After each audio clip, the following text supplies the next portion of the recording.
তাহলে এই নরপিচাস, তুই আমার সন্তানদের বুকে কেন গুলি করলি?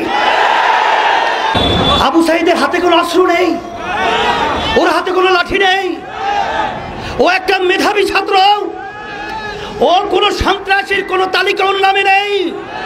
সেখানে ঠান্ডা মাথায় ওর বুকের ভিতরে একটা নয় কয়েকটা গুলি করে পাখির মতো লুকিয়ে ফেলে হয়েছে।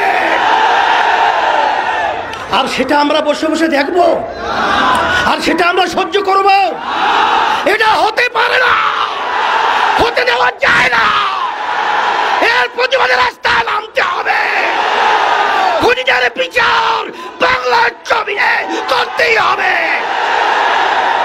আজকে এই প্রতিবাদ এবং এই বিক্ষোভের পূর্বে এই সমাবেশে বক্তৃতা দেওয়ার মতো কিছু নেই। বক্তৃতা আমরা সবাই জানি কোন উদ্দেশ্যে আমরা এখানে এসেছি। তবে আজকে ইসলামী আন্দোলন বাংলাদেশ প্রতিষ্ঠিত হয়েছে, তার লক্ষ্য উদ্দেশ্য হলো অন্যায় প্রতিবাদ, ন্যায়ের পক্ষে। আজকে বাংলাদেশে যে তাণ্ডব চলেছে, যে হত্যাযজ্ঞ চলেছে, যে নৈরাজ্যতা চলেছে, যে অবিচার চলেছে, যে গুন্ডামি চলেছে, যে সন্ত্রাসী চলেছে, এবং আমার নিরীহ আমার ছেলেদেরকে যেভাবে নির্বিচারে পাখির মতো গুলি করে যেভাবে হত্যা করা হয়েছে, এটা দেখে কোনো সাধারণ যার ভিতরে একটু মানবতা রয়েছে কখনোই সে ঘরে ঘুমাতে পারে না। তারই অংশ হিসেবে আজকে আমরা রাজপথে এসেছি। আজকে আমার ছেলেদেরকে, আমার মেয়েদেরকে আজকে ওরা নির্বিচারে পাখির মতো গুলি করে হত্যা করবে। আমি বিশেষ করে আমার ছেলেদের, আমার মেয়েদের গার্জিয়ানদেরকে, অভিভাবকদেরকে বলবো, আপনার সন্তানদেরকে রাস্তায় গুলি করবে, হত্যা করবে, আর আপনারা ঘরে থাকবেন, এটা হতে পারে না।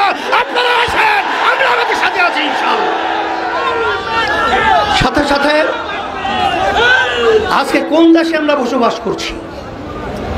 আজকে আশ্চর্য, একটা ছেলে আবু সাঈদ,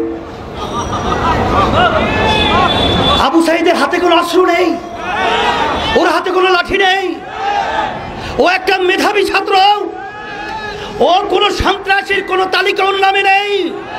সেখানে ঠান্ডা মাথায় ওর বুকের ভিতরে একটা নয় কয়েকটা গুলি করে পাখির মতো লুকিয়ে ফেলে হয়েছে।